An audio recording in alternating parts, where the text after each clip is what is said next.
نحمده ونستعينه ونؤمن به ونتوكل عليه ونعوذ بالله من شرور أنفسنا ومن سيئات أعمالنا من يهده الله فلا مضل له ومن يضلل فلا هادي له وأشهد أن لا إله إلا الله وأشهد أن محمدا عبده ورسوله أرسله بالهدى ودين الحق ليظهره على الدين كله ولو كره المشركون اللهم صل على محمد وعلى آل محمد كما صليت على إبراهيم وعلى آل إبراهيم اللهم بارك على محمد وعلى آل محمد كما باركت على آل إبراهيم إنك حميد مجيد أما بعد فإن خير الحديث كلام الله وخير الهدي هدي محمد صلى الله عليه وسلم وشر الأمور محدثاتها وكل محدثة بدعة وكل بدعة ضلالة أيها الإخوان والأخوات أوصيكم عباد الله وإياي أولا بتقوى الله أعوذ بالله من الشيطان الرجيم بسم الله الرحمن الرحيم ولكم في القصاص حياة يا أولي الألباب لعلكم تتقون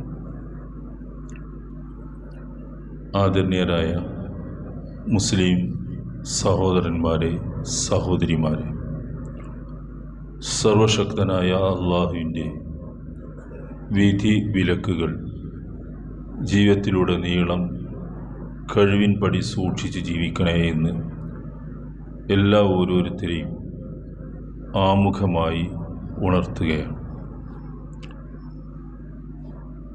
നമ്മുടെ നാട്ടിൽ ഇപ്പോൾ നമ്മുടെ സോഷ്യൽ മീഡിയകളിലൊക്കെ നിറഞ്ഞു നിൽക്കുന്ന ചർച്ച ഇസ്ലാമിലെ വധശിക്ഷയെ സംബന്ധിച്ചും ദിയാദാനം എന്ന ആ ദാനത്തെക്കുറിച്ചും അതിൻ്റെ പരിസരങ്ങളിൽ വരുന്ന മറ്റു കാര്യങ്ങളെക്കുറിച്ചുമാണ്. എന്താണ് ഈ വിഷയങ്ങളിലൊക്കെയുള്ള നിലപാട് എന്ന് അറിയുന്നവരും അറിയാത്തവരുമൊക്കെ സോഷ്യൽ മീഡിയയുടെ ഒരു സൗകര്യം ഉപയോഗിച്ചുകൊണ്ട് വ്യാപകമായി പ്രചരിപ്പിച്ചുകൊണ്ടിരിക്കുകയാണ്. ഇസ്ലാമിൻ്റെ പേരിൽ ഇസ്ലാമിൻ്റെ ക്രൂരതയും ശിക്ഷയിലുള്ള കാർക്കശ്യവുമൊക്കെ കാണിക്കാൻ വേണ്ടി ചിലരതിനെ ദുരുപയോഗം ചെയ്യുന്നുണ്ട്. ചില ഇന്ത്യൻ പൗരന്മാരാണ് വിദേശ രാജ്യങ്ങളിൽ വധശിക്ഷയ്ക്ക് വിധിക്കപ്പെട്ടത് എന്നതിൻ്റെ പേരിൽ ഒരു തരത്തിൽ ഇന്ത്യക്കാരായ നമ്മൾ അതിൻ്റെ പക്ഷത്ത് നിൽക്കണമെന്ന നിലക്കുള്ള ഒരു മനോഭാവം വളർത്തിക്കൊണ്ടുവരിക, അതിനുള്ള ഫണ്ട് ശേഖരിക്കലൊക്കെ നമ്മളുടെ ഒരു ധാർമ്മിക ബാധ്യതയാണ് എന്ന് വരുത്തി തീർക്കുക, അങ്ങനെയൊക്കെയുള്ള കുറേ ചർച്ചകൾ ഇപ്പോൾ നമ്മളുടെ നാട്ടിൽ നടക്കുകയാണ്. ഇതിൻ്റെ യഥാർത്ഥ വശങ്ങൾ നമ്മൾ അറിഞ്ഞിരിക്കണമെന്നത് നമ്മളുടെ മതപരമായ ഒരു ആവശ്യമാണ്. ഇതിലേറ്റവും ആദ്യം നമ്മൾ മനസ്സിലാക്കേണ്ട ഒരു കാര്യം, ഈ ലോകത്തുള്ള ധാരാളം മതങ്ങൾ, നമ്മുടെ രാജ്യത്ത് തന്നെ ഹൈന്ദവ ക്രൈസ്തവ മതങ്ങളുണ്ട്, സിഖ് മതമുണ്ട്, സൗരാഷ്ട്ര മതമുണ്ട്, അതുപോലെ പേരുള്ളതും ഇല്ലാത്തതുമായ കുറേ മതവിശ്വാസങ്ങൾ എല്ലാ രാജ്യത്തുമുണ്ട്. നമ്മുടെ രാജ്യത്ത് ധാരാളമുണ്ട്. ഈ മതങ്ങളിൽ നിന്നൊക്കെ വ്യത്യസ്തമായിട്ട് ഇസ്ലാമിന് മാത്രമുള്ള ഒരു സവിശേഷത, അത് ഈ മതം എന്ന നിലക്കുള്ള കുറച്ച് ആരാധനകളും ചില മതവിഭാഗങ്ങളുടെ ചില പൂജാകർമ്മങ്ങളും നേർച്ച കാഴ്ചകളും ഒക്കെ നടത്തി തീരുന്ന ഒരു സംഗതിയല്ല ഇസ്ലാം എന്നതാണ്. ഇസ്ലാമിന് ഒരുപാട് മേഖലകളുണ്ട്. അതിൽ ഒന്നാണ് ഭരണ നിയമങ്ങൾ എന്നത്. അതിവിടുത്തെ ഒരു മതത്തിനും ഇല്ല. ഇവിടുത്തെ ഒരു മതവും ഒരു രാഷ്ട്രം രൂപപ്പെട്ടു വന്നാൽ ആ മതനിയമം അനുസരിച്ച് ശിക്ഷാ സമ്പ്രദായങ്ങൾ നടപ്പാക്കുന്നില്ല. അവർക്കാർക്കും അതിലൊരു നിയമവുമില്ല. ഹൈന്ദവ മതത്തിനില്ല, ക്രൈസ്തവ മതത്തിനില്ല. നമ്മുടെ പരിസരങ്ങളിലുള്ള മതങ്ങളാണതൊക്കെ. എന്നാൽ ഇസ്ലാമിനെ സംബന്ധിച്ചുള്ള ഒരു സവിശേഷത, അവൻ്റെ വ്യക്തി ജീവിതവുമായി ബന്ധപ്പെട്ട നിയമങ്ങളുണ്ട്, കുടുംബജീവിതവുമായി ബന്ധപ്പെട്ട് വളരെ വിശാലമായ കുറേ വിഷയങ്ങളുണ്ട്. ഒക്കെ കണിശമായി പറഞ്ഞിട്ടുണ്ട്. സാമ്പത്തിക മേഖലകൾ പറഞ്ഞു തന്നിട്ടുണ്ട്. സാമൂഹിക ജീവിതത്തിൽ അനുവർത്തിക്കേണ്ട മര്യാദകൾ പറയുന്നുണ്ട്. ഒരു ഭരണം, ഒരു സമൂഹത്തിൻ്റെ, ഇസ്ലാമിക സമൂഹത്തിൻ്റെ ഒരു ഭരണം നിലവിൽ വന്നാൽ അതിൽ പാലിക്കേണ്ട പൊതുമര്യാദകൾക്ക് പുറമെ കൃത്യമായ ശിക്ഷാ നിയമങ്ങൾ ചില കുറ്റങ്ങൾക്കൊക്കെ പറഞ്ഞു തന്നിട്ടുണ്ട്. ബാക്കി ആ ഗവൺമെൻറ്റിന് തീരുമാനിക്കാനെന്ന വിധത്തിൽ വിട്ടുകൊടുത്തിട്ടുമുണ്ട്. അതാണ് ഇസ്ലാം ഇതിലുള്ള ഒരു വിഷയം. ഇത് നമ്മൾ ആദ്യമേ മനസ്സിലാക്കി വെക്കേണ്ടത്. മറ്റു മതങ്ങൾക്കൊന്നും ഈ ഒരു ശിക്ഷാ നിയമങ്ങളില്ല, നമ്മൾക്കതുണ്ട്. ആ ശിക്ഷാ നിയമങ്ങൾ ഒരു രാജ്യം എന്ന നിലക്ക്, ഒരു രാഷ്ട്രം എന്ന നിലക്ക് ആ രാഷ്ട്രത്തിൻ്റെ പരിധിയിൽ താമസിക്കുന്ന ആളുകളുടെ മേൽ ആ കുറ്റകൃത്യം ചെയ്യുമ്പോൾ നടപ്പാക്കുക എന്നത് ഏതൊരു രാഷ്ട്രവും രാജ്യവും ഒക്കെ ചെയ്യുന്ന പൊതു സ്വഭാവമാണ്. ഇസ്ലാമിക നിയമത്തിൽ ഒരു കുറ്റത്തിനുള്ള ശിക്ഷ ആ രാജ്യത്ത് നടപ്പാക്കും. നമ്മുടെ രാജ്യത്ത്, ഇന്ത്യ രാജ്യം ഒരു സെക്യുലർ രാജ്യമാണ്. ഇവിടെ നിയമങ്ങളും വ്യവസ്ഥകളുമുണ്ട്. കുറ്റകൃത്യങ്ങൾക്ക് ശിക്ഷയുണ്ട്, കൃത്യമായ നിയമങ്ങൾ ആ വ്യവസ്ഥയിലുണ്ട്. കൊലക്കുറ്റം, അതിനുള്ള ശിക്ഷയുമുണ്ട് ഇവിടെ. ആളെ വധിക്കാനുള്ള ശിക്ഷാ നിയമങ്ങളും നിലവിലുണ്ട് ഇവിടെ. ഇതൊക്കെ പല രാജ്യങ്ങളിലുമുണ്ട്. ആ കൂട്ടത്തിൽ ഈ ഇസ്ലാമിക രാജ്യങ്ങൾ, ഇസ്ലാമിക നിയമം അനുസരിച്ചുള്ള ശിക്ഷാവിധികൾ, അതിലൊന്നാണ് കൊന്നവനെ കൊല്ലണം എന്നുള്ളത്. കൊന്നവനെ കൊല്ലണം എന്നുള്ളത് ന്യായമായ തെളിവുകളുടെ അടിസ്ഥാനത്തിൽ ഒരു കോടതിയുടെ വിധി വന്നു കഴിഞ്ഞാൽ ആ ശിക്ഷ നടപ്പാക്കുമെന്നല്ലാതെ ഇസ്ലാമിക രാജ്യം എവിടെയെങ്കിലും ആരെങ്കിലും എന്തെങ്കിലുമൊക്കെ കുറ്റം ഉണ്ടോ എന്ന് നോക്കി പിടിച്ച് അന്വേഷിച്ച് പിടിച്ച് അയാളെ വന്ന് ശിക്ഷ നടപ്പാക്കുക എന്നതല്ല. അത് പരമാവധി വിട്ടുവീഴ്ച ചെയ്യുക. റസൂലിന്റെ വാക്ക് പറഞ്ഞാൽ, നിങ്ങൾക്ക് വിട്ടുവീഴ്ചയിൽ പിഴച്ചാൽ ശിക്ഷയിൽ പിഴച്ചു പോകാൻ പാടില്ല എന്ന്. ആശയം അതാണ് റസൂൽ പറയുന്നത്. ഒരു ശിക്ഷ നടപ്പാക്കുന്നിടത്ത് പിഴവ് സംഭവിക്കരുത്. വിട്ടുവീഴ്ചയിൽ പിഴച്ചാലും വിട്ടുവീഴ്ച ചെയ്ത് പിഴച്ചോട്ടെ, എന്നാലും പ്രശ്നമില്ല എന്നാണ്. അഫ്വാണ് ചെയ്യേണ്ടത് എന്നാണ്. ആ അഫ്വ് ചെയ്യാനാണ് മതം പഠിപ്പിക്കുന്നത്. ഇസ്ലാമിക രാഷ്ട്രത്തിന്റെ നിയമവും അങ്ങനെ തന്നെയാണ്. ഈ വിഷയത്തിൽ നമ്മുടെ നാട്ടിൽ ഇപ്പോൾ ചർച്ചയായിക്കൊണ്ടിരിക്കുന്ന വിഷയത്തിൽ രണ്ട് വിദേശ രാജ്യങ്ങളിൽ, അറബ് രാജ്യങ്ങളാണ്, ഇസ്ലാമിക രാജ്യങ്ങളാണ്, പൊതുവായിട്ടുള്ള ഇസ്ലാമിക നിയമങ്ങൾ കൊണ്ടുനടക്കുന്ന ആളുകളാണ്. അവിടെ രണ്ടുപേർ വധശിക്ഷയ്ക്ക് വിധേയരായിട്ടുണ്ട്. ഇപ്പോൾ അതിൻ്റെ പേരിൽ നടക്കുന്ന ചർച്ച നമ്മൾ മതവുമായി ബന്ധപ്പെട്ടൊരു കാര്യമായതുകൊണ്ടാണ്. ചർച്ച അവർക്ക് ദിയാധനം, അത് മലയാളത്തിൽ എഴുതി ദായധനം എന്നൊക്കെ പറഞ്ഞ് പല രൂപത്തിൽ എഴുതുന്നുണ്ട്. അവരുടെ കുറ്റകൃത്യത്തിന് പരിഹാരമായി ശിക്ഷ നടപ്പാക്കുക, അഥവാ വധശിക്ഷ നടപ്പാക്കാതെ ഒഴിവാക്കാനുള്ള ആനുകൂല്യം ഇസ്ലാം അനുവദിക്കുന്നുണ്ട്. അതിനെ പറ്റിയാണ് ശിക്ഷ. ഇവിടെ രണ്ടാമത് മനസ്സിലാക്കേണ്ട ഒരു സംഗതി, എന്തുകൊണ്ടാണ് ഇസ്ലാം ഈ വധശിക്ഷ കർശനമായി പറയുന്നത്? അവിടെ ഇസ്ലാം പരിഗണിക്കുന്ന ഒരു ഭാഗം, മനുഷ്യ ജീവൻ ഏറ്റവുമേറെ വില കൽപ്പിക്കുന്ന ഒരു മതമാണ് ഇസ്ലാം. ഒരു കാരണവശാലും ന്യായമല്ലാത്ത രീതിയിൽ ഒരാളും വധിക്കപ്പെട്ടുകൂടാ. വളരെ നിർബന്ധമാണ് ഇസ്ലാമിന് ആ കാര്യത്തിൽ. വളരെ വളരെ നിർബന്ധമാണ്. അന്യായമായി ഒരാൾ കൊല ചെയ്യപ്പെട്ടുകൂടാ. അതിന്റെ തത്വം എന്താണെന്ന് ചോദിച്ചാൽ, എല്ലാ വ്യക്തികൾക്കും, ഏത് മതക്കാരനായിരുന്നാലും ഏത് നാട്ടുകാരനായിരുന്നാലും എങ്ങനെയുള്ളവനാണെങ്കിലും അയാൾക്ക് ഭൂമിയിൽ ജീവിക്കാനുള്ള അവകാശമുണ്ട്. അത് ജനിക്കുന്നതോടുകൂടി അയാൾക്ക് കിട്ടുന്ന അവകാശമാണ്. ഏത് രാജ്യത്തും അയാൾക്ക് ജീവിക്കാനുള്ള അവകാശം. അതിന് ഭംഗം വരുന്ന ഒന്നും സംഭവിച്ചുകൂടാ എന്നാണ്. ഒരാൾ ന്യായമായ കാരണത്താൽ വധിക്കപ്പെടാം, അതല്ലാത്ത രീതിയിൽ വധിക്കപ്പെട്ടുകൂടാ. ആ വധം തന്നെയും ഒരു ഭരണകൂടം നടത്തുന്നതല്ലാതെ വ്യക്തികൾ നിയമം കൈയാളുന്ന രീതിയും അതിനില്ല. അതുകൊണ്ട് ആ ഭാഗത്തിന് ഇസ്ലാം ഊന്നൽ നൽകുന്നു.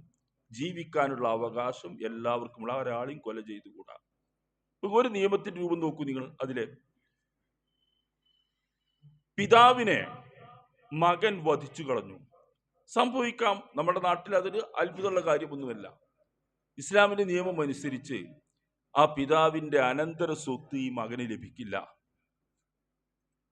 അതിന് കാരണം ഇയാൾ പിതാവിനെ കൊന്ന ആളാണ്.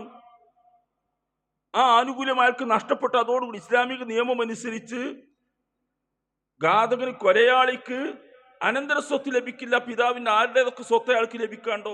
അയാളാണോ കൊന്നത് എങ്കിൽ അയാളുടെ അനന്തര സ്വത്ത് ഇയാൾക്ക് ലഭിക്കില്ല, നിയമപരമായിട്ട് കൊടുക്കാൻ പാടില്ല എന്നാണ് മതം പറയുന്നത്.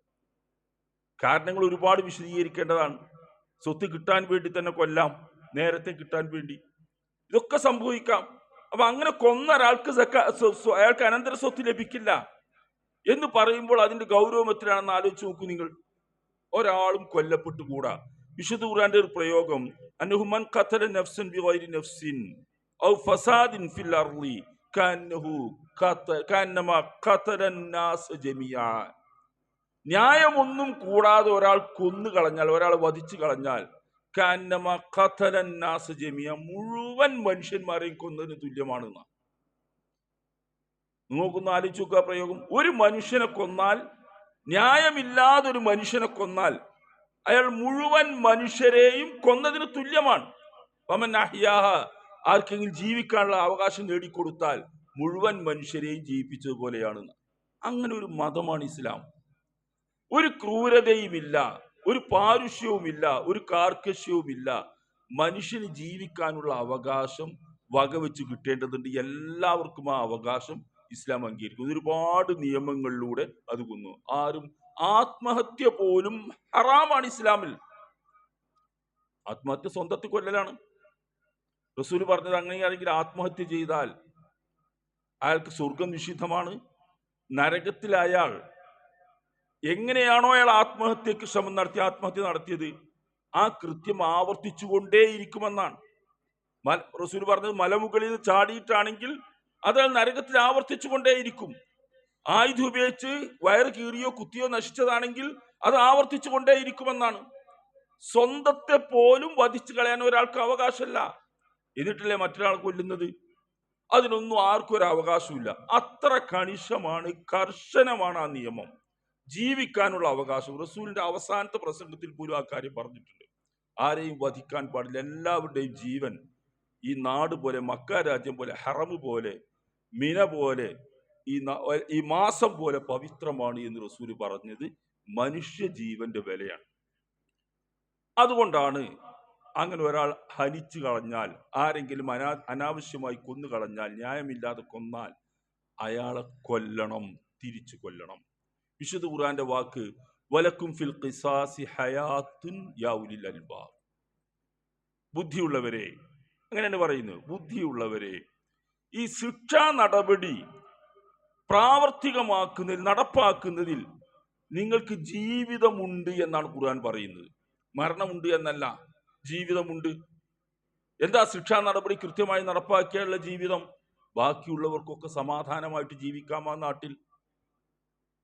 ഏത് രാജ്യത്തും അങ്ങനെയാണ്. ഈ ശിക്ഷകൾ നടപ്പാക്കുന്ന രാജ്യങ്ങളും അതൊന്നും നടപ്പാക്കാത്തത് കാടത്തമാണ് എന്നോ 6-ാം നൂറ്റാണ്ടിന്റെ സംസ്കാരമാണ് എന്നോ ആധുനിക കാലഘട്ടത്തോട് ഒത്തുപോകാത്തതാണ് എന്നൊക്കെ വിമർശിക്കുന്ന ആളുകളുടെ നാടും ഇതൊക്കെ നടപ്പാക്കുന്ന നാടും താരതമ്യം ചെയ്യാവുന്നതാണ്. എല്ലാവരും താരതമ്യം ചെയ്തിട്ടുണ്ട് ആ വിഷയം. അവിടെ എന്താ വ്യത്യാസം? ഇത്തരം രാജ്യങ്ങളിൽ കയ്യേറ്റങ്ങളും കൊലപാതകങ്ങളും ഇല്ല, നടക്കുന്നില്ല, വളരെ വിരളം. വർഷത്തിൽ എണ്ണുന്ന കണക്കിന് തുല്യമായിട്ട് മണിക്കൂറുകളിലാണ് മറ്റു രാജ്യങ്ങളിൽ തുല്യമായി വരുന്നത്. അത്രയധികം വ്യത്യാസമാണ് ഈ കാര്യത്തിൽ വരുന്നത്. നമ്മുടെ രാജ്യത്ത് നോക്കൂ നിങ്ങൾ, ഇന്നും ഇന്നലെയും ഒക്കെ കേൾക്കുന്ന വാർത്തകൾ നോക്കൂ നിങ്ങൾ. ആളുകളെ കൊല്ലുന്നു. ആരെ കൊല്ലുന്നു? സഹപാഠികളെ കൊല്ലുന്നു. ഒരു ശിക്ഷയില്ല. അവർക്ക് പരീക്ഷ എഴുതാൻ സൗകര്യം ചെയ്തു കൊടുക്കും. പോലീസും പെട്രോളത്തിൻ്റെയൊക്കെ സെക്യൂരിറ്റി കൊടുക്കും. ഒരു പ്രശ്നമില്ല. അടുത്ത ദിവസം വായിച്ചത്, ബാപ്പ മകളെ കൊന്നു, അച്ഛൻ മകളെ കൊന്നു, അമ്മയാണ് പിടിച്ചു കൊടുത്തു കൊല്ലാൻ. ഒരു പ്രശ്നമില്ല, കൊല്ലും. കമിതാക്കൾക്കിടയിൽ ഒരു പ്രശ്നമുണ്ടായാൽ അതിന്റെ ഏറ്റവും മിനിമം ന്യായം ഒരാൾ മറ്റയാളെ കൊല്ലണം എന്നാണ്. കൊന്നിട്ടില്ലെങ്കിൽ പ്രേമമില്ല, സ്നേഹമില്ല എന്ന് തോന്നിപ്പോകും, കൊല്ലണം. അങ്ങനെയാണ് വെപ്പ്. അയൽക്കാർ തമ്മിൽ, കൂട്ടുകാർ തമ്മിൽ പ്രശ്നമുണ്ടായാൽ ഇല്ലാതാക്കുമെന്ന് പറയും. നിന്നെ ഞാൻ ഇല്ലാതാക്കുമെന്ന് പറയും. ഒരു പേടിയില്ല, ആർക്കും ഇല്ലാതാക്കും. അതിന് പല മാർഗങ്ങൾ നമ്മുടെ രാജ്യത്തുണ്ട്. ഇങ്ങനെ കൊലപാതകം എന്ന് പറയുന്നത് ഒരു പ്രശ്നമല്ലാത്ത രീതിയിൽ സാധാരണമായി മാറുന്നു ഇത്തരം രാജ്യങ്ങളിലൊക്കെ. ഇത്തരം രാജ്യങ്ങളിലൊക്കെ ഒരുപാട് സംഭവങ്ങൾ നമ്മൾക്ക് ഇങ്ങനെ ഓർത്തെടുക്കാൻ കഴിയും. അത്രയും പെരുത്തു വരുന്നു. അവിടെയാണ് ഇസ്ലാം പറയുന്നത് ജീവിക്കാനുള്ള മനുഷ്യന്റെ അവകാശം മൗലികമാണ്, അടിസ്ഥാനപരമാണ്. അത് ആർക്കും അങ്ങനെയാണ്. അത് ഹനിച്ചുകൂടാ. അങ്ങനെ ഹനിക്കുന്നവനെ ജീവിക്കാൻ അനുവദിച്ചുകൂടാ, ശിക്ഷ നടപ്പാക്കണം. അതുകൊണ്ട് ആർക്കാ ഗുണമുള്ളത്? ബാക്കിയുള്ള മുഴുവൻ മനുഷ്യന്മാർക്കും സമാധാനപരമായിട്ട് ജീവിച്ചു പോകാൻ കഴിയും. ഇനി ഈ വിഷയത്തിൽ വിശുദ്ധ ഖുർആന്റെ ഒരു വാക്യം ശ്രദ്ധിക്കുക. സൂറത്തുൽ ബഖറ 175-ാമത്തെ ആയത്ത്.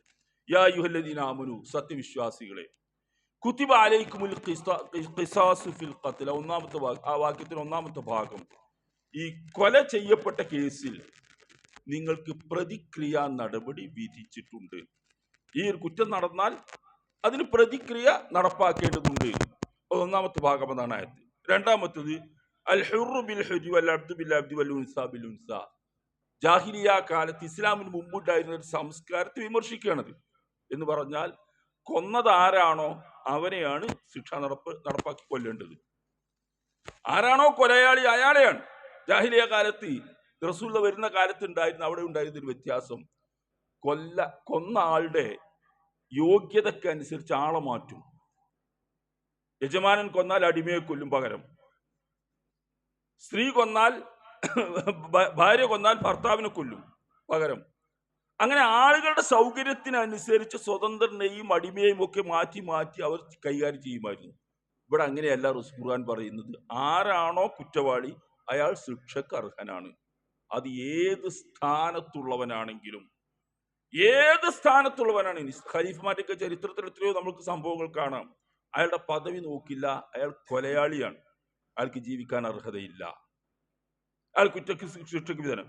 മൂന്നാമത്തെ ഭാഗമാണ് ഇപ്പോൾ നമ്മുടെ നാട്ടിൽ നടക്കുന്നത്. ഫമൻ ഉഫിയ ലഹു മിൻ അഖീഹി ഷൈഉൻ ഫത്തിബഉൻ ബിൽ മഅറൂഫ് വഅദാഉൻ ഇലൈഹി ബിഇഹ്സാൻ. ഇനി കൊല്ലപ്പെട്ടവന്റെ ഭാഗത്ത് നിന്ന് അവന്റെ ഉത്തരവാദപ്പെട്ട ആളുകൾ ഈ കൊലയാളിക്ക് മാപ്പ് കൊടുക്കുന്നു എങ്കിൽ അതിനുള്ള അവകാശമുണ്ട്. അതിന് പ്രോത്സാഹിപ്പിക്കുകയാണ് ചെയ്യുന്നത്. മാപ്പ് കൊടുക്കാം.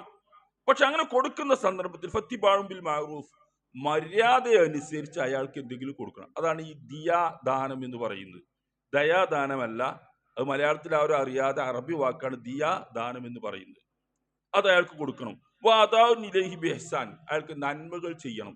അയാളുടെ ഏറ്റവും നല്ല സേവനങ്ങൾ അയാൾക്ക് പകരം ചെയ്തു കൊടുക്കണം. അയാളെ കൊല്ലേണ്ടതില്ല, വിട്ടുവീഴ്ച ചെയ്യുന്നു എന്ന് കൊല്ലപ്പെട്ടവന്റെ ഉത്തരവാദപ്പെട്ട ആളുകൾ പറയണം. അവിടെ ഒരു ചെറിയ വ്യത്യാസം നമ്മുടെ രാജ്യത്തും ഈ കൊലക്കുറ്റത്തിന് ശിക്ഷ വിധിക്കപ്പെടുന്ന ആളുകൾ ഉണ്ടാകാറുണ്ട്. നമ്മളുടേത് മാത്രമല്ല, എല്ലാ രാജ്യത്തും ഉണ്ടാകാറുണ്ട്. സ്വാതന്ത്ര്യദിനത്തിന്റെ അന്ന് അല്ലെങ്കിൽ മറ്റേതെങ്കിലും ഫംഗ്ഷനുകളോ രാഷ്ട്രത്തിന്റെ എന്തെങ്കിലും സംഭവങ്ങളൊക്കെ വരുമ്പോൾ രാഷ്ട്രപതി അവരെ വെറുതെ വിടുന്നു, ഭരണാധികാരി വെറുതെ വിടുന്നു, അല്ലെങ്കിൽ ആർക്കെങ്കിലൊക്കെ വെറുതെ വിടാനുള്ള സ്വാതന്ത്ര്യവും വകുപ്പൊക്കെ ഉണ്ടാക്കി വെക്കുന്നു. ഇസ്ലാമിൽ അങ്ങനെ ഒരു നിയമമേ ഇല്ല. ഇസ്ലാമിക ഭരണത്തിന്റെ നിയമം കൊല്ലപ്പെട്ട വ്യക്തിയുടെ ഉത്തരവാദി ആരാണോ അവർക്കാണ് മാപ്പ് കൊടുക്കാനുള്ള അവകാശം. അതാണ് ഇതിന്റെ ന്യായവും സത്യവും. അവരാണ് വേദന അനുഭവിച്ചത്, അവർക്കാണ് ആൾ നഷ്ടമുണ്ടായത്. അതിന്റെ ഉത്തരവാദപ്പെട്ട ആളുകൾക്ക് മാപ്പ് കൊടുക്കാനുള്ള അവകാശമുണ്ട്. അവർക്ക് മാപ്പ് കൊടുക്കാം. ആ മാപ്പ് കൊടുത്ത് ഒഴിവാക്കുമ്പോൾ അത് അവരുടെ സ്വാതന്ത്ര്യമാണ്. സമ്മർദ്ദം ചെലുത്തുകയൊക്കെ ചെയ്ത് നമ്മുടെ നാട്ടിലെ ചില സംഗതികളാണ്. അങ്ങനെ ചെയ്യാം. പക്ഷെ അങ്ങനെ ചെയ്ത് ഒരാൾ മാപ്പ് കൊടുത്താൽ പകരം കൊടുക്കണം, ദിയ കൊടുക്കണം.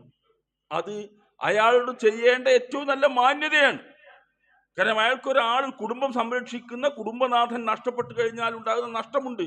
ഇപ്പൊ നമ്മുടെ രാജ്യത്തൊക്കെ ഉണ്ട്, ഒരു വിമാന അപകടത്തിൽ മരിച്ചാൽ അയാൾക്ക് അതിന്റെ പണം പകരം കൊടുക്കണം, കമ്പനി കൊടുക്കണം, അല്ലെങ്കിൽ ഇൻഷുറൻസ് കൊടുക്കണം. എങ്ങനെയാ അതിന് കണക്കൂട്ടുന്നത്? ആ വ്യക്തി ഇത്ര ആയുസ് വരെ ജീവിക്കാൻ സാധ്യതയുണ്ട്, ഈ ആയുഷ്കാലം വരെ ജീവിക്കുമ്പോൾ അയാൾക്ക് ഇത്രയൊക്കെ സമ്പത്ത് ഉണ്ടാകാൻ സാധ്യതയുണ്ട്, അതൊക്കെ കണക്ക് കൂട്ടി കൊടുക്കണം എന്ന് പറഞ്ഞാണ് കൊടുക്കുന്നത്. അതേ മര്യാദ തന്നെ ഇയാൾക്ക് കൊടുക്കണം, മര്യാദ അനുസരിച്ച് കൊടുക്കണം. അതിന് ആ ഗവൺമെന്റിനോ സംവിധാനത്തിലൊക്കെ മാർഗമുണ്ടാവാം. അതാണ് ഈ ദിയാധനം എന്ന് പറയുന്നത്.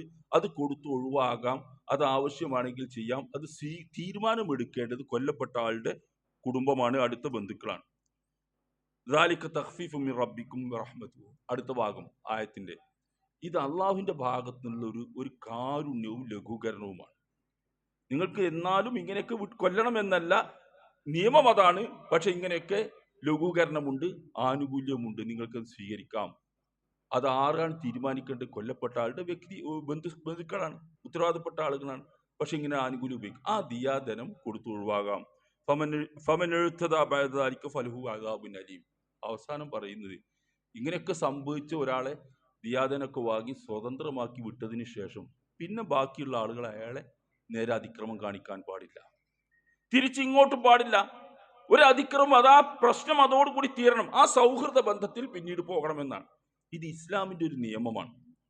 ഇത് നടപ്പാക്കാൻ ഒരു രാജ്യത്തുണ്ടെങ്കിൽ അത് അവർ നടപ്പാക്കും. നമ്മൾക്കതിൽ സമ്മർദ്ദം ചെലുത്താം, കാശ് പിരിച്ചു കൊടുക്കാം. പക്ഷെ ഒരു കാര്യം നമ്മൾ അറിയേണ്ടത്, ഒരു വിദേശ രാജ്യത്ത് രണ്ട് സംഭവങ്ങൾ തൊട്ടടുത്ത് നിൽക്കുന്ന നമ്മൾ ചർച്ചകൾ വരുന്ന സംഭവങ്ങളാണ്. ഇങ്ങനെ നടക്കുമ്പോൾ ഒരു ദേശീയ വികാരമല്ല നമ്മളെ നയിക്കേണ്ടത്. കൃത്യമായിട്ടത് മനസ്സിലാക്കുക. ഒരു സാമുദായിക വികാരമല്ല നമ്മളെ നയിക്കേണ്ടത്. കുറ്റകൃത്യങ്ങൾക്ക് ശിക്ഷ കിട്ടും. അത് ഏത് രാജ്യത്തും എവിടെയും നടക്കേണ്ടതും അങ്ങനെ തന്നെയാണ്. ഒരാവശ്യമെങ്കിൽ അത് പരിഹരിച്ചു കൊടുക്കാൻ നമ്മൾക്കൊക്കെ സഹായിച്ചു കൊടുക്കാം. പക്ഷെ കുറ്റവാളികളൊക്കെ ഇങ്ങനെ ആനുകൂല്യങ്ങൾ വാങ്ങി പുറത്തു വരേണ്ടതോ അത് ചെയ്തു കൊടുക്കാത്തതിന്റെ പേരിൽ നമ്മൾക്ക് ആരോടെങ്കിലും വിഷമമുള്ളതോ ഒന്നും തോന്നേണ്ടതില്ല. ഇതൊക്കെ നിയമങ്ങൾ നടപ്പാക്കുകയാണ്. നമ്മളുടെ രാജ്യക്കാരായി എന്നതിന്റെ പേരിൽ മാത്രം ഒരാൾ നല്ലവരാകില്ല. അതുകൊണ്ട് മാത്രം ഒരാളും നന്നാവുന്നില്ല. തെറ്റ് ചെയ്തവൻ തെറ്റ് തന്നെയാണ് ചെയ്തത്. അയാൾക്ക് വിട്ടുവീഴ്ച ചെയ്യാനുള്ള ആകെ അർഹത കൊല്ലപ്പെട്ട വ്യക്തിയുടെ കുടുംബത്തിന് മാത്രം, അടുത്ത ബന്ധുക്കൾക്ക് മാത്രമാണ്. അവരത് ചെയ്യുമ്പോൾ അതിന് ദിയാധനം കൊടുക്കണം. പിരിച്ചു കൊടുക്കണമെങ്കിൽ കൊടുക്കാം, അല്ലാത്ത രീതിയിൽ കൊടുക്കാം. അതൊക്കെ ആ രാജ്യവും രാഷ്ട്രവും ആയിട്ട് ബന്ധപ്പെട്ടത്. ഇത് പറയുന്നത് നമ്മുടെ നാട്ടിൽ ഇത് ഒക്കെ വേറെയും തലങ്ങളിലേക്കൊക്കെ ചർച്ച ചെയ്യപ്പെടുന്ന നാടാണ് നമ്മളുടെ നാട്. അതിന് കാർക്കശ്യം പറയുന്നവരുണ്ട്. കുറ്റകൃത്യം അത്ര കർശനമാണോ, ശിക്ഷ ഇത്ര കർശനമാക്കുക, അങ്ങനെ പല തലങ്ങളിലും വിഭാഗീയമായ ചർച്ചകളൊക്കെ നടക്കുന്നുണ്ട്. നമ്മളെ സംബന്ധിച്ച് കൃത്യമായ വിവരം എന്താണ് എന്നുള്ളത് നമ്മൾ അറിയുക.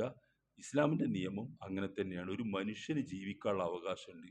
ജനിച്ച ഒരാൾ മരിക്കോളം ഇവിടെ ജീവിക്കാനുള്ള ന്യായമായ അവകാശം എല്ലാവർക്കും ഉള്ളതാണ്. അത് ഹനിക്കപ്പെട്ടുകൂടാ. ഹനിക്കപ്പെട്ടാൽ അതിന് പ്രതികാര നടപടി ഇസ്ലാമിക രാഷ്ട്രം എടുക്കുമെന്നത് തന്നെയാണ്.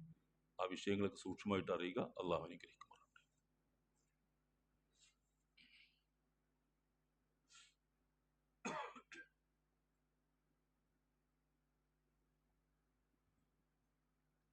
അൽഹംദുലില്ലാഹ് വസ്സലാത്തു വസ്സലാമു അലാ റസൂലില്ലാഹ് വഅലാ ആലിഹി വസഹ്ബിഹി അജ്മഈൻ. ഇത്തഖുല്ലാഹ ഇബാദല്ലാഹ്. അള്ളാഹുവിനെ സൂക്ഷിച്ച് ജീവിക്കണേ എന്നൊരിക്കൽ കൂടി ഓരോരുത്തരെയും ഓർമ്മിപ്പിക്കുകയാണ്. ബോധപൂർവം ഒരാളെ കൊന്നാലുള്ള ശിക്ഷയാണ് ഇസ്ലാമിൻ്റെ ഈ ശിക്ഷ. ഇതിൻ്റെ പല വശങ്ങളും സ്വാഭാവികമായിട്ടും ചർച്ചയായിട്ട് വരേണ്ടതുണ്ട്. രണ്ടാമത്തെ ഒരു ഭാഗം ഖുർആൻ പറയുന്നത്, സൂറത്ത് നിസായിൽ ഈ വിഷയം പറയുന്നത്, ബോധപൂർവമല്ലാതെ അബദ്ധത്തിൽ ഒരാൾ കൊല ചെയ്യപ്പെട്ടാൽ അതിൻ്റെ പ്രതിവിധി എന്താണ്? അബദ്ധത്തിൽ സംഭവിക്കാം, ഇത് പല രീതിയിലും സംഭവിക്കാം. ഒരാളെ കൊല്ലണമെന്ന് ഉദ്ദേശമല്ലാതെ ചെയ്ത ചില സംഗതികളൊക്കെ പല ഉദാഹരണങ്ങളും അതിനുണ്ട്. അങ്ങനെ സംഭവിച്ചാൽ കൊല്ലപ്പെട്ടു. നമ്മളെ വാഹനാപകടങ്ങളിലൊക്കെ ചിലത് അങ്ങനെയാണ്. അതും ഈ കൂട്ടത്തിൽ ഓർക്കേണ്ടതാണ്. ചില വാഹനാപകടങ്ങളൊക്കെ അബദ്ധത്തിൽ സംഭവിക്കുന്നതാണ്. അങ്ങനെയൊക്കെ സംഭവിക്കുന്ന കൊലപാതകങ്ങൾ അതും ഗൗരവമായി കാണേണ്ടതാണ്. വിശുദ്ധ ഖുർആൻ അതിനെ സംബന്ധിച്ച് പറയുന്നത്, ഈ വമൻ ഖതല മുഅ്മിനൻ ഖതഅൻ ഫതഹ്രീറു റഖബത്തിൻ മുഅ്മിന.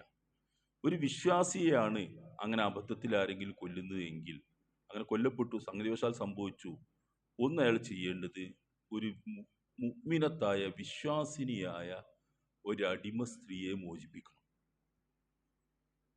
അടിമ സ്ത്രീ ഇന്ന് നിലവിലില്ല. അടിമ വ്യവസ്ഥയായിട്ട് അടിമ എവിടെയും ഇല്ല. അപ്പോൾ അങ്ങനെ അടിമകളെ മോചിപ്പിക്കണമെന്നും അടിമകളെ രക്ഷപ്പെടുത്തണമെന്നും പറയുന്ന എല്ലാ പരിഹാരത്തിലും മറ്റൊരു ഓപ്ഷൻ പറഞ്ഞിരിക്കും. ഖുർആന്റെ ഒരു പ്രത്യേകതയാണ് അതിന്. കാരണം അത് നിലവിലുണ്ടാവുന്നതല്ല, അപ്പോഴുള്ള വ്യവസ്ഥക്കനുസരിച്ച് പറയുന്നതാണ്. പിന്നീട് അത് ഇല്ലാതാക്കാൻ വേണ്ടി പറയുന്നതാണ്. അപ്പൊ ഇല്ലാതാവണം, ഇപ്പല്ല. അതുകൊണ്ട് അടുത്ത് പറയുന്നു, വദിയത്തുൻ മുസല്ലമത്തുൻ ഇലാ ആ, ഈ വദിയത്തുൻ മുസല്ലമ, രണ്ടാമത് പറഞ്ഞ ദിയ, നമ്മൾ പറഞ്ഞ ദില, ആ വീട്ടുകാർക്ക് ന്യായമായ രീതിയിൽ സാമ്പത്തികമായ പൊതുസമ്മതമായത് എന്നാണ് മുസല്ലമത്ത്, പൊതുസമ്മതമായ ദിയ ആ ഇലാഹിലി ആ വീട്ടുകാർക്ക് കൊടുക്കണം. ഇല്ലാ യത്തസദ്ദഖൂ, അവർ സ്വയം ധർമ്മം ചെയ്താലല്ലാതെ, ഒഴിവാക്കിയാൽ തരേണ്ടതില്ല എന്ന് അവർ സ്വയം പറഞ്ഞാലല്ലാതെ അത് കൊടുത്തിരിക്കണമെന്നാണ്. ഇതാണ് നമ്മളുടെ വിഷയം. ഇനി അതിന്റെ വശങ്ങൾ പറയുന്നുണ്ട്. അപ്പൊ അബദ്ധത്തിൽ ഒരു കൊലപാതകം സംഭവിക്കാൻ പാടില്ല. സംഭവിച്ചാൽ ഒരു അടിമ സ്ത്രീയെ മോചിപ്പിക്കണം.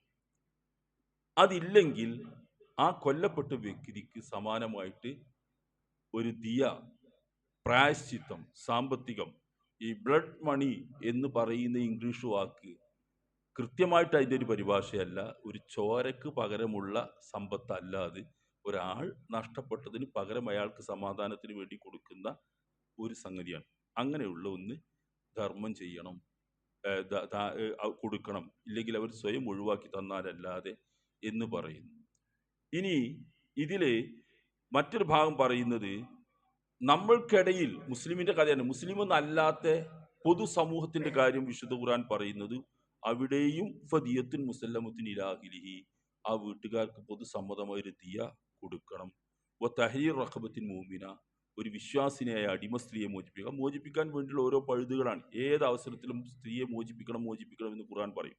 ഫമൻ ലം യജിദ്, ഇതൊന്നും ഒരാൾക്ക് സാധിക്കുന്നില്ല, സംഭവിച്ചു, സംഗതി വശാൽ അങ്ങനെ വന്നു, ഒരു പരിഹാരം ഇതൊന്നും കൊടുക്കാൻ അയാൾക്ക് കഴിയുന്നില്ല.